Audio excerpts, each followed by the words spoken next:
Hello, I am Solesh Alfred. Welcome to the HTS Epoll. It's your opportunity to weigh in on the most pressing issues of the day. St. Lucia's sporting fraternity was shocked and disappointed to learn that the island's national football team will not be participating in the World Cup qualifiers, now underway in the Dominican Republic.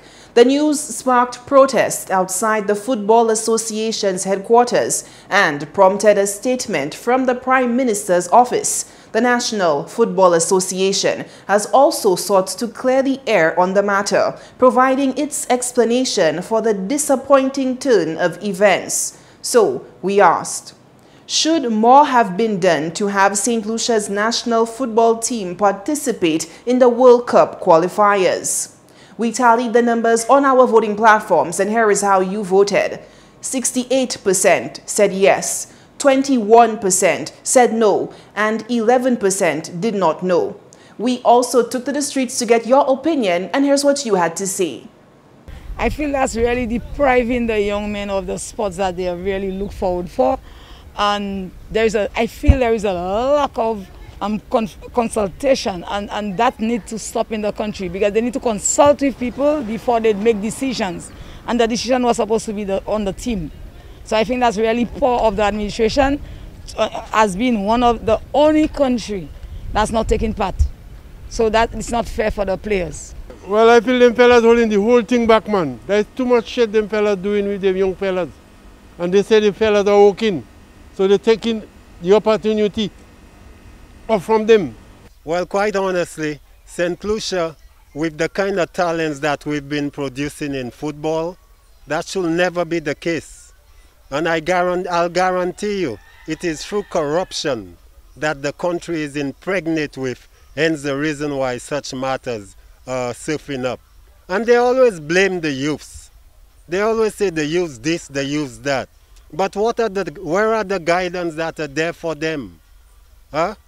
Because some of the youth needs to be, disciplined and whatnot, so as the others. But let's get to it.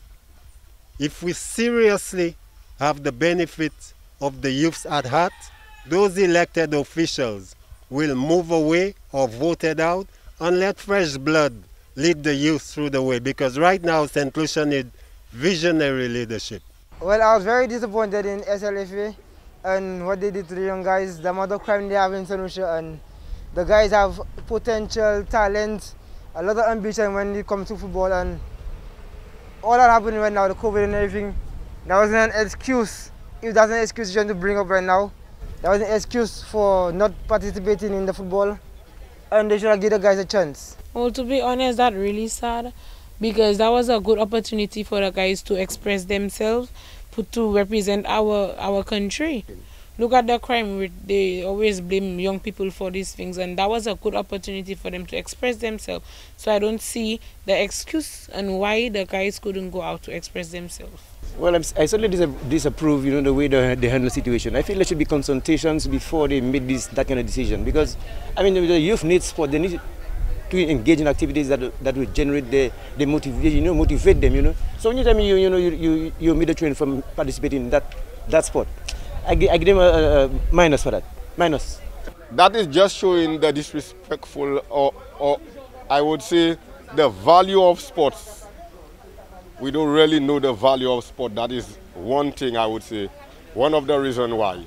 And secondly, I would say, to take that away from the youngsters, that in itself would tell you how respect we don't have in terms of sports for the men and women in St. Lucia, because playing sports locally is good. That's the first stage. But the only when it really counts is when you could reach at the international level. And to take that away from them, I cannot even explain the reason why. Probably Mr. Cooper and company might have to come and say the reason why they do that, because that is really a shame for the country. In my opinion, I feel that's the best way for the youth to express themselves, to represent the country, and it's kind of disappointing that they were not able to participate. Thanks for those responses. Now to our new discussion. The controversial Cabot Links development at Cap Estate was once again thrust into the spotlight for much of last week, with the confirmation by the National Insurance Corporation, NIC, that Cabot had repaid the loan from the NIC in full with interest. The loan had been taken to purchase the more than 350 acres of land at Cap Estate. According to one online source, Cabot had so far transacted more than 50 million United States dollars in sales. This led to some questioning the sale of the land in the first place. So, we ask, do you think the Cabot Links development at Cap Estate is a good deal for St. Lucia? Voting is easy. Just log on to htstlucia.org or Facebook at HTS St. Lucia Official and vote. You can also send your response via text or WhatsApp to 584-4HTS. That's 584-4487. For Flow handset owners, here's a reminder of your special voting platform. From your Flow handset, text your Epoll response to 487. Press 1 to vote yes, 2 for no, 3 no comment, and 4 I don't know. Join the discussion from your Flow device and get the opportunity to win weekly prizes. And our Epoll team is always on the go to get your responses as well. Watch the HTS News Force from 7 p.m. for the results and a new discussion.